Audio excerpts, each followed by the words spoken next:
Hello, in this video I'm going to show you how you can enter for the pairing mode manually on your Libratone One Style speaker. So to do this you have to find the power button. It's actually located right here.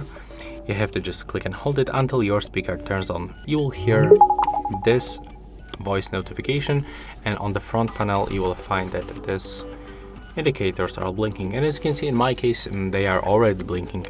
But if you don't have these indicators, you just have to click and hold right here for the 2 seconds, and then your speaker will turn to this pairing mode.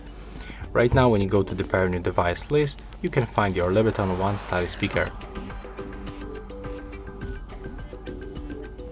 Now just be patient, accept the pairing request, and right now we are successfully connected. So take a look. When you click and hold it, it will turn to the pairing mode. That's all for this video. Hope you like it.